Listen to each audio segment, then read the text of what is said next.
All right, so welcome back to part C of this lecture.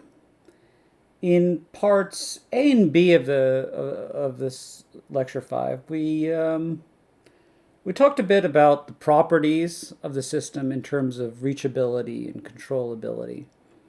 And we even formulated a way of analyzing those properties in terms of an optimization problem. And as luck would have it, I guess, luck, those solutions turned out to give us some things which were fairly useful. So, for example, we were able to get this open loop control input, which would drive us to a particular state.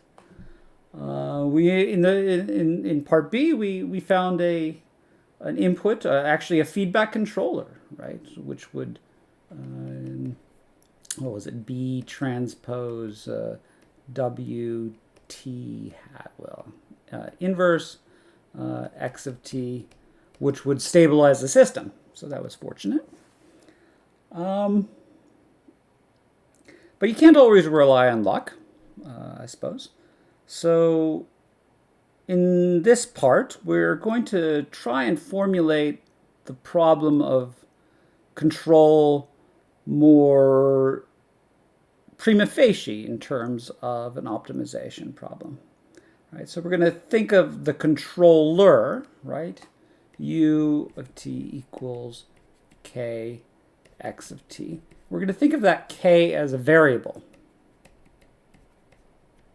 right, in our optimization problem, and try and optimize that variable to do things that we'd like it to do. So for example, I had eigenvalue assignment, although that's not really the optimization problem we're going to be going for, but I want to start thinking about this variable k as an optimization variable and how we can choose it to give the system sort of desirable properties without, right, relying on luck, so to speak. So there's of course very good reasons why we want to formulate our optimal input as a feedback control, and I sort of hinted at those in the previous lecture. And that gets really to the core of why we use feedback at all. So basically the idea is that systems, right, models are all wrong, right? George Box had this famous quote. I think it's George Box. All models are wrong, but some are useful.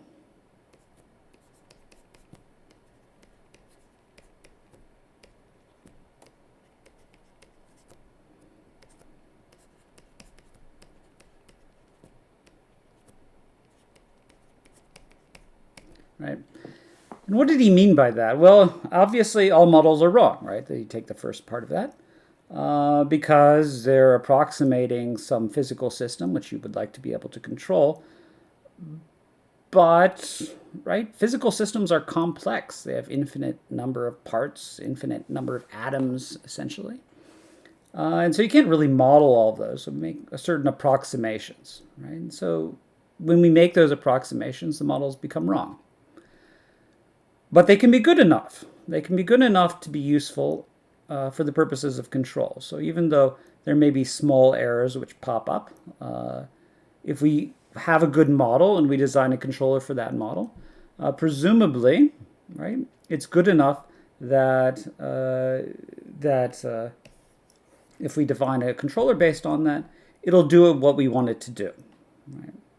And so what makes a model good or what makes a model bad, it's hard to say. In practice, right, in physical practice, you come up with models, try and control them and apply it to the real system. If it works, great. If it doesn't work, well, I guess we can't really get to the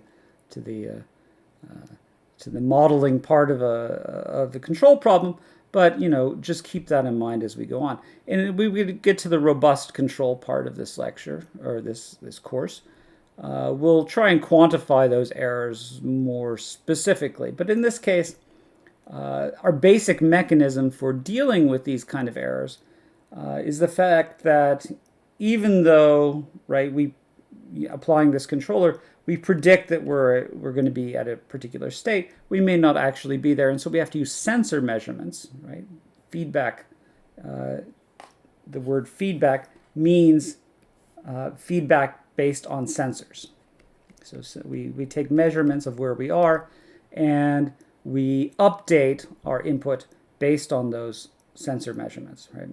And so when we have a controller that looks like this, then there's a natural way of doing that, right? We update our sensor measurement and we update our control input accordingly based on this gain matrix K, right?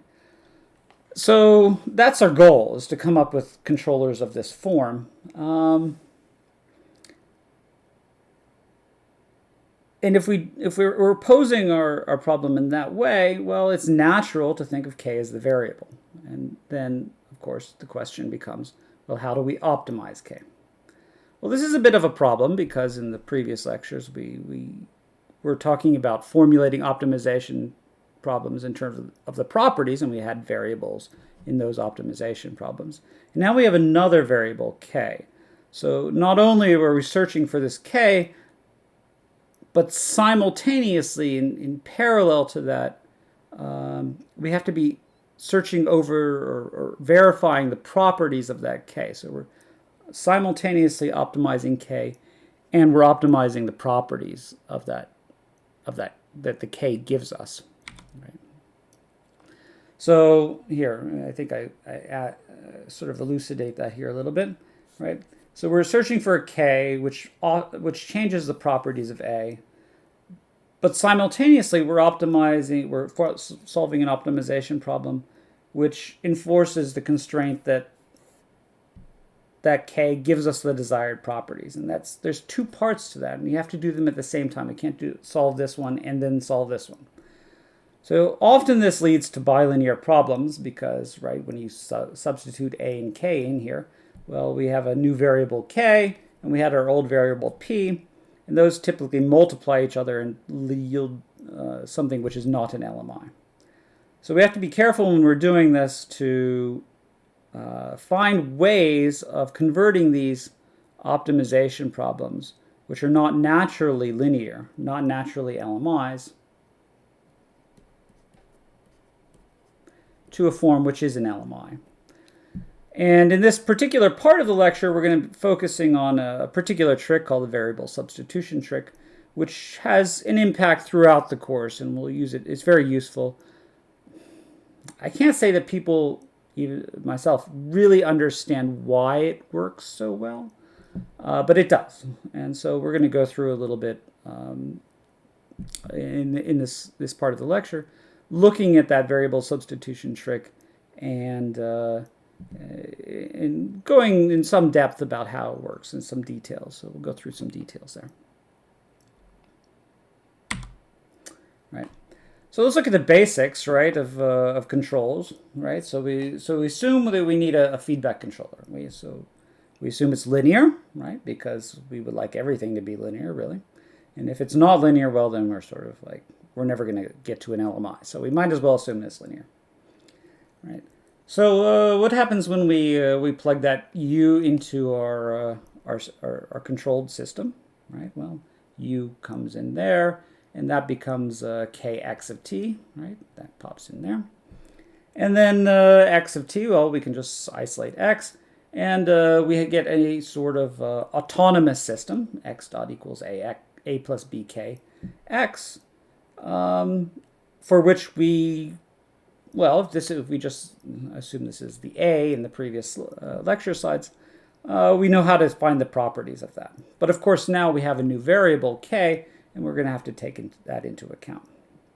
Right? So the basic goal then is to find this variable K, such that this sort of autonomous system, A plus BK, or this matrix, if you will, has the properties that we desire. In the case of stabilization, of course, the property that we're interested in is Hurwitzness, or that all of the eigenvalues of this matrix have negative real part.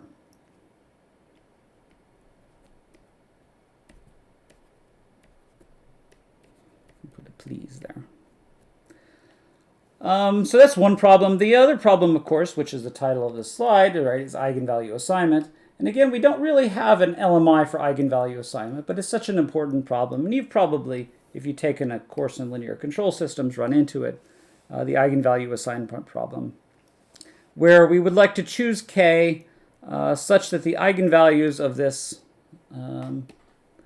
this matrix here, this autonomous matrix, once you've closed the loop, have the desired eigenvalues. So basically, we're given a specific set of eigenvalues. So if you draw the complex plane, maybe remember we had some constraints on where we wanted to put our eigenvalues, and we get a little bit more decisive when we decide, well, maybe I want all my eigenvalues to be right here.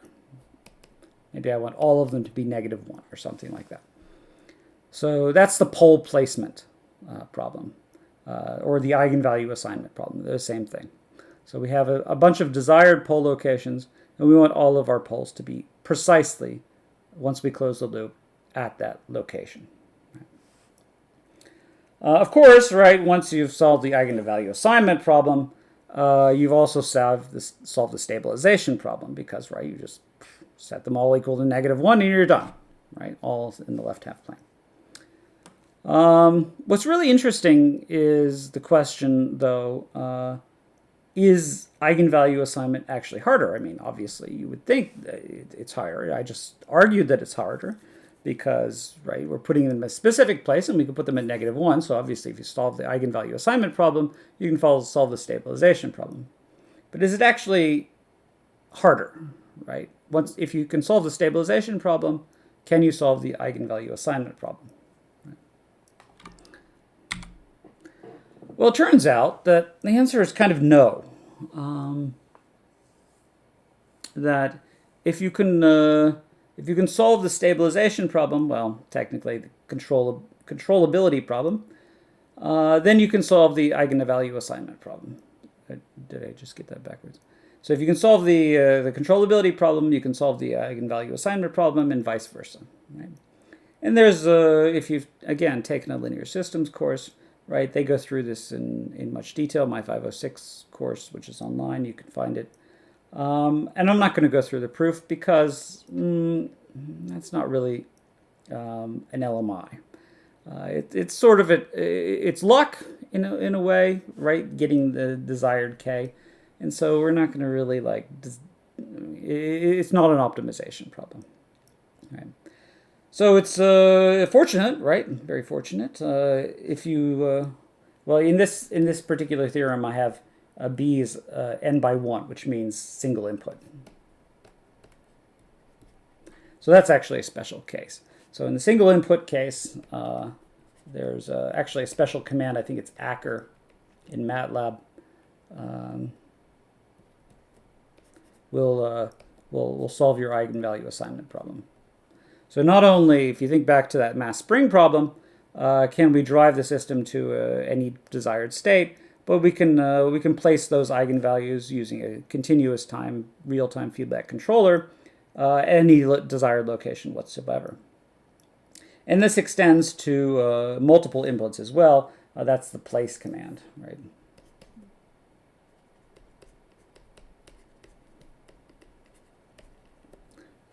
So this problem is solved, and I wanted to put this slide in here just to emphasize the fact that not only is it solved, but it's an interesting fact that the eigenvalue assignment problem is not actually harder than the controllability problem. So all of these concepts are equivalent in a certain sense.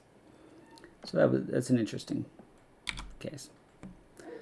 Of course, for us, right, we're interested in formulating optimization problems. Why? Well, so we can add robustness to the problem, so we can add additional constraints to the problem, all sorts of things, right? We want to sort of build up these LMIs by adding additional constraints and adding additional objectives and things like that. Right? So, right.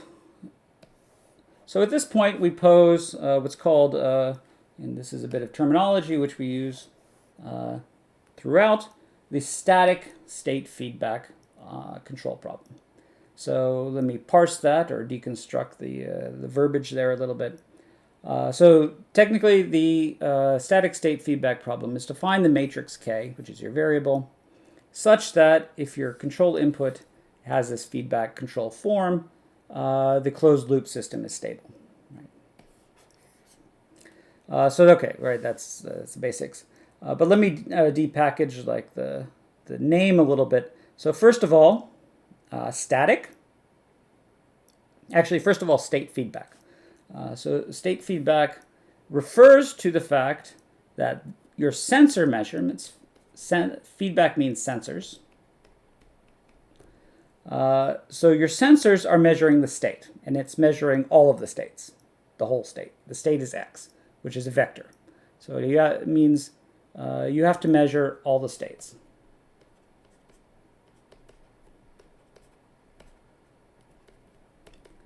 Which is actually, as we'll argue later on, relatively hard because, right, means you have to have an individual sensor for every single state, which is just unlikely, right? But, you know, people pose this problem and we solve it, and presumably maybe you can use an estimator to get the other states. But that's what state feedback means. So you measure the states. You have sensors which measure all the states. So that's the state feedback part. The other part, of course, is the static, right? That doesn't mean like static electricity. It doesn't mean static on your radio. That means that it doesn't change. Your feedback control law doesn't change with time. Now we could, right, have K of T. We could alter that, allow it to vary with time. But that would be, that's not allowed, right? So we'll forbid that. So static is in the feedback law doesn't change. And moreover, it's a little bit broader than that static word. We pack a lot into that, right? More than that, right, it means that your controller, right, so if we think about this system, right, here's our input, output, we have sensors, Y, our controller, K, right? There's nothing in K which is changing, right? So that means it has no internal dynamics.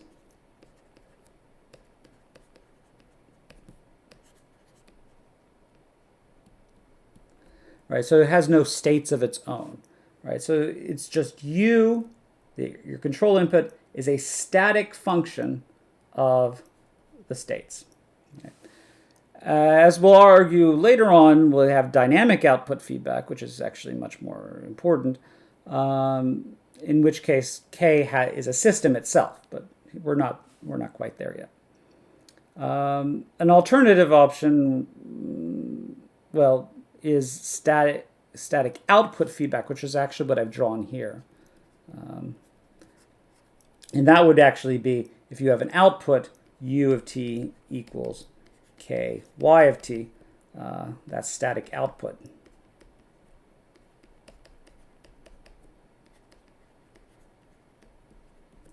But that's actually an intractable problem. No one's actually ever solved that problem, to find the optimal variable K, which gives you the solution to the static output feedback problem. So, okay, so now we've deconstructed the meaning of static state feedback. And if nothing else, you should remember what that problem is, what it is we're solving. Right, so okay, if it's at this point it's relatively easy to formulate this as an optimization problem, right? Not a tractable one, but an optimization problem nonetheless. So basically we apply the Lyapunov inequality.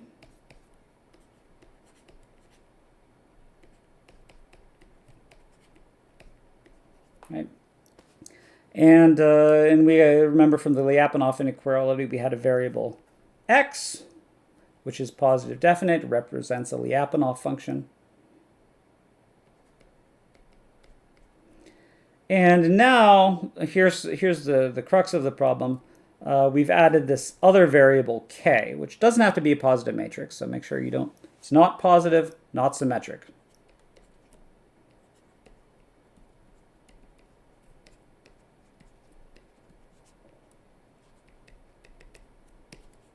Right, so when you're implementing this in YALMIT, for example, make sure that you're not accidentally constraining your variable to be symmetric or positive definite. Right? Of course, you wouldn't implement this in YALMIT because it's actually bilinear. It's not an LMI because your LMI variables here, SDP vars, multiply each other, right? Here and here. Here and here. So this is a BMI. Bilinear matrix inequality, which it means it's, of course, intractable. And this is the problem I was hinting at in the previous slide, that if we're searching for k and we're searching for x at the same time, we're going to run into problems because we have to search for both of these variables at the same time. So, of course, the real crux of this part of the lecture is finding a way to resolve this bilinear matrix inequality, and we will do so using a very important tool called the variable substitution trick.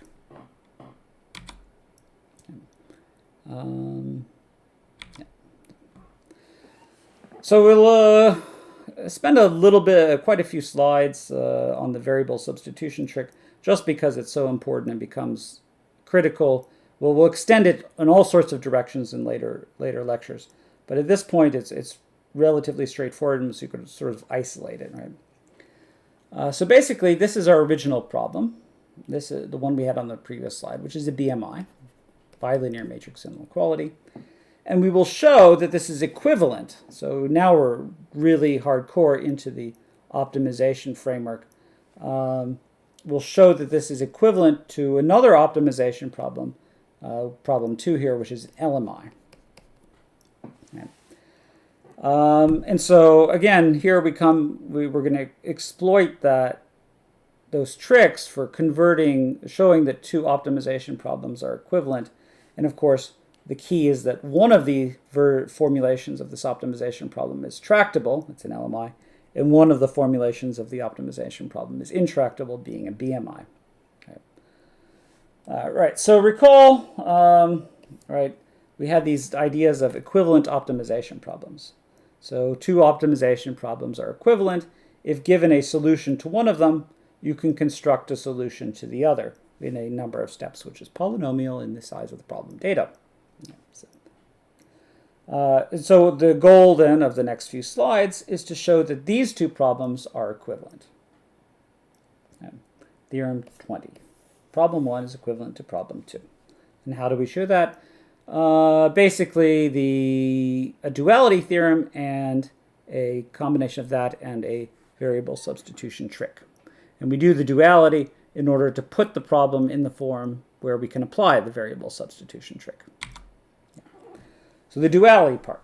Right? So the first problem, first subproblem if you will, or first step, is actually converting the analysis problem to an equivalent analysis problem. These are both analysis. There's no control variable here. Analysis. Right, so these are both analysis problems. So this is the one where this is the primal, and this is the dual. Right.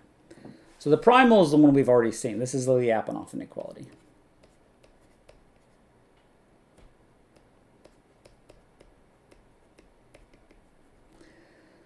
Now, really, to be fair, we could skip like the rest of these slides and exploit the fact that the eigenvalues of A and A transpose are the same.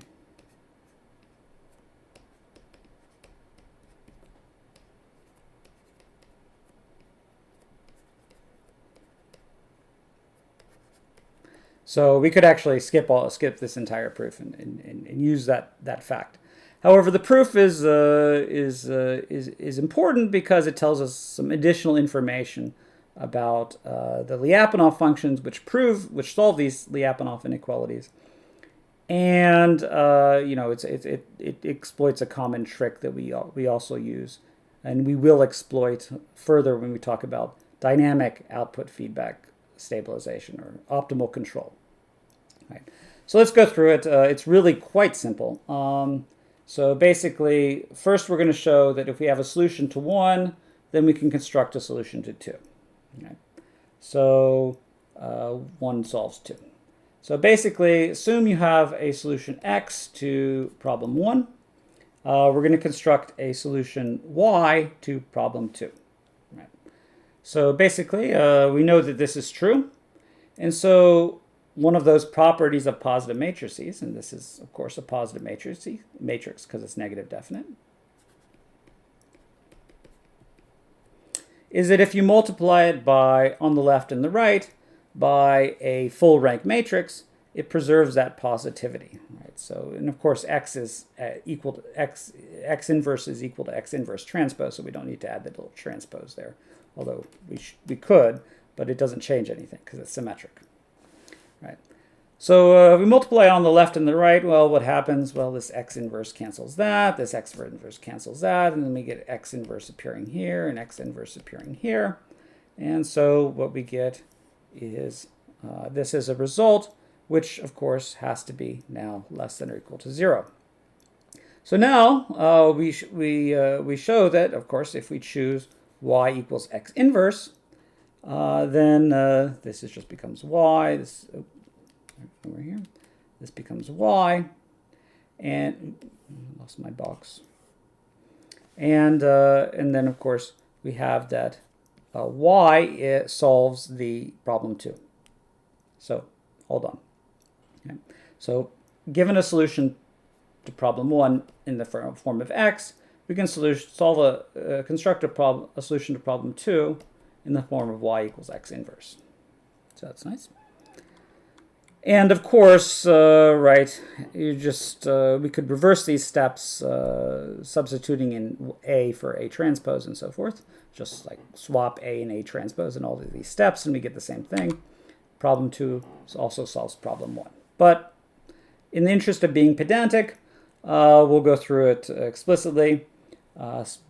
Specifically, given a solution to problem 2, which is Y, we want to construct a solution to problem 1, and specifically we'll show X equals Y inverse. So again, assume that Y solves problem 2. Then we know that AY plus YA transpose is less than or equal to 0. And then we propose X equals Y inverse as a solution to problem 1, and we just show that it's a solution, right? We plug it in, and well, what do we get? Well, we can factor out that the value of X inverse there.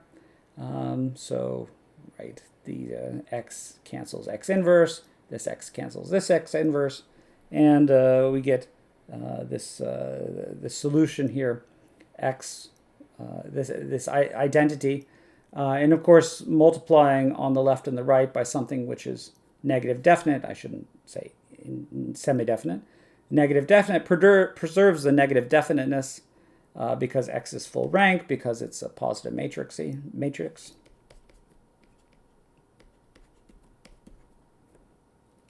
Or I should say positive definite, therefore full rank. And so it preserves the inequality. And so we have a strict inequality there. Again, very almost pedantic proof here, but it tells us a little something about the properties of the system and their relationship to the Lyapunov functions that establish those properties. So specifically, if we have a Lyapunov function which proves stability of this primal system, x dot equals ax, well, we know that if x dot equals ax is stable, then x dot equals a transpose x is stable because, right, eigenvalues don't change under transpose. But we have a little bit more information because we know now that if we just take P inverse, right, that actually proves stability of this system. So not only do we have equivalence of properties of the solutions, we have a one-to-one map between the proof of those, the certificates of that stability, right? P versus P inverse and vice versa, right? So this tells us, I don't know, maybe something a little bit more interesting about these, about the relationship between these two systems. Specifically, when you're constructing your Lyapunov function, right? The small eigenvectors of the original system become the large eigenvectors of the dual system, right? So that's a little bit surprising, perhaps, right? So the ones that were loosely stable or weakly stable in the primal system become the ones which are strongly stable in the dual system. So that's kind of informational. Right. So now let's armed with our duality result, which is quite important. We'll now explore this second concept, which is the variable substitution trick. Right. And again, this variable substitution trick becomes important, even more important later on, because we'll use it in dynamic output feedback, we'll use it in robustness, we use it in many places. So, okay, we formulated the dual problem. Let's see, dual problem, right? And you can tell it's dual because A appears on the left and A transpose appears on the right. So now we close the loop. We get not just A, but A plus BK. So it's still a BMI, of course, right? But a dual BMI. And we want to show that this is equivalent to an LMI, specifically this LMI, where we're going to use a change of variables in this LMI. Actually, the change of variables actually does not extend to x, right? This is the same variable x equals p. So we actually don't change that variable at all. The variable that we do change is k. Right? So specifically, these two variables, given a solution, say, to problem 2, x and z, our proposed solution to problem 1 will be p equals x, and more importantly, k equals zp inverse, right? So our proposed, given a solution to LMI problem 2 over here, right? Our solution to problem 1, this variable won't change, but this will, the k. We move from k, from z to k equals zp inverse. And conversely, when we do the opposite direction, we'll use z equals p inverse k, I believe. All right, so let's go through the steps again. Basically, it's relatively simple, as we argued in the previous slide. Suppose we have a solution to problem 2 in the form of x and z. We propose a solution to 1 in the form of p equals x and k equals zp inverse, and we just showed us a solution. Right?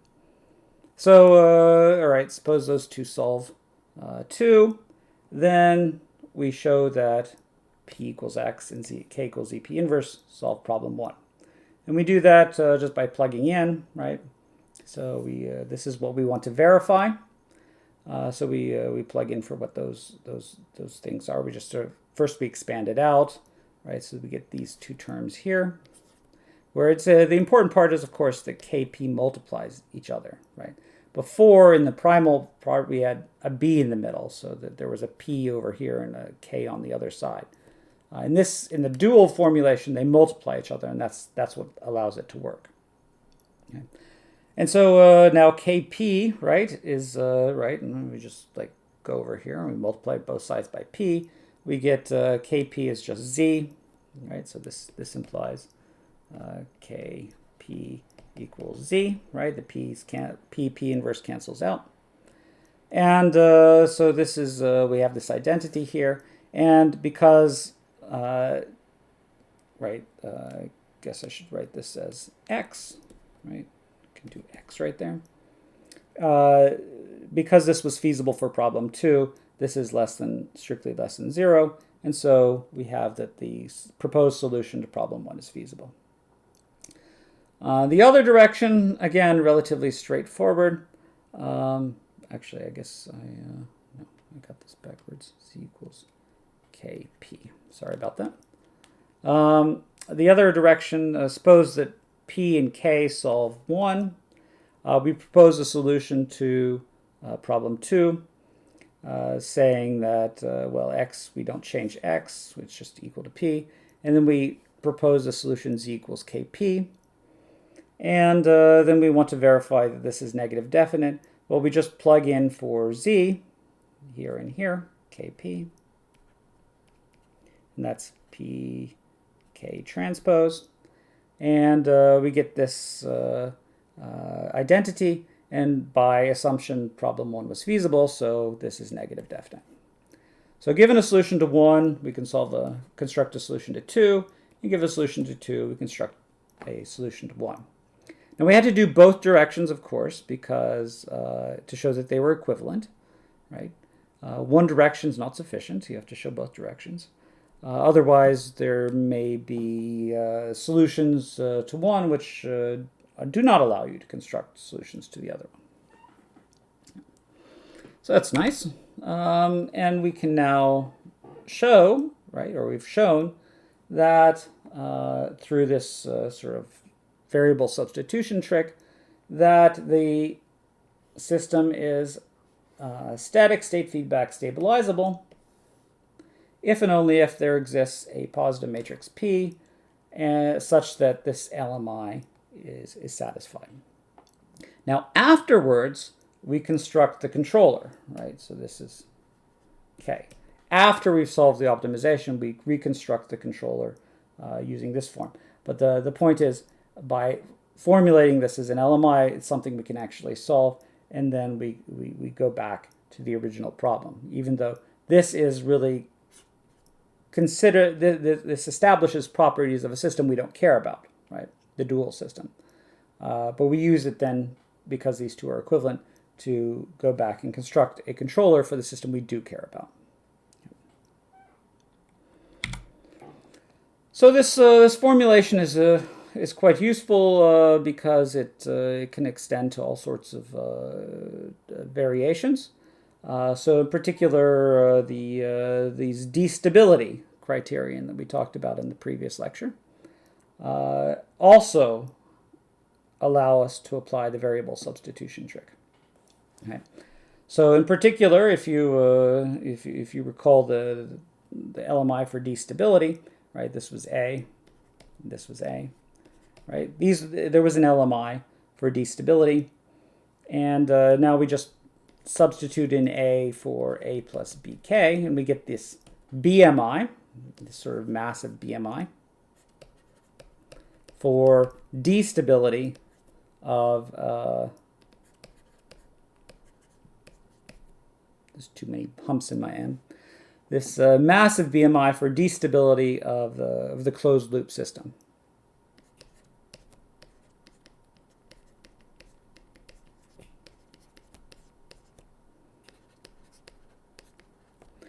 But you can see here that, in fact, we can apply the variable substitution trick. Why can we do that? Well, there's a couple points to make. First of all, K. We have to eliminate K whenever we do apply the variable substitution trick. We can't have K and Z showing up at the same time. So we need, every time K shows up, it to multiply P. Right, because we need to get rid of K. P doesn't change, so it's okay to leave P in the problem, right? Because the variable substitution we use is P equals X, so there's no change there. But every time K shows up, we don't want that P inverse appearing, right? So we need every K to be eliminated. So we need every K to multiply by a P. Fortunately, the LMI for d-stability was already formulated in the dual format, right? Again, right, the LMI or the eigenvalues of A and A transpose are the same, And so Lyapunov naturally left it in the transpose format. And that was to allow us at this step to do controller synthesis, because they weren't really interested in analysis. You can check what the eigenvalues of a matrix are, but constraining the eigenvalues of a matrix is something else entirely, of the closed loop system. So they naturally formulated in the dual problem, and fortunate for us, we didn't have to go through all that P inverse dualization stuff. Right. Yeah. So of course we hit this variable. We use the variable substitution trick now, where we've replaced all of our. Well, actually, here this is a mistake. P inverse, because we don't change the variable p. It's p and x are the same variable, but we do change the variable z. And so every time k shows up, every time kp shows up, we change that to z. And so what we get here, right, that was used to be kp, and now it's z. And so we get an LMI for destabilization, so an optimization problem, which allows us to simultaneously search over the controller, which is actually k, and the analysis problem, which is formulated in terms of the Lyapunov function p. Now, right, of course, this is not an LMI. This is an LMI, of course, but it's not an LMI in the variable k, because that was bilinear, but in this auxiliary variable z, in which the formulation is linear, right? So it's a control variable, but it's not the controller. It allows us to reconstruct the controller, but it's not the controller per se.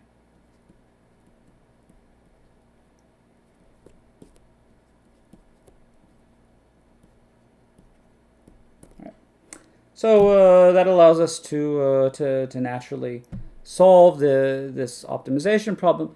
And of course, right, later on, we'll add additional constraints, because the variable substitution is very common. And so when we add additional like robustness constraints and things like that, we can add on those LMIs. And because they also use the variable substitution trick and are also formulated in terms of the dual problem, we can also solve those problems and just tack them on in the way that LMIs allow us to stack on constraints to the optimization problem. Okay, so I think that is the end of this part of the lecture, and so I'll take a pause and come back next time with the discrete version of this controller synthesis problem.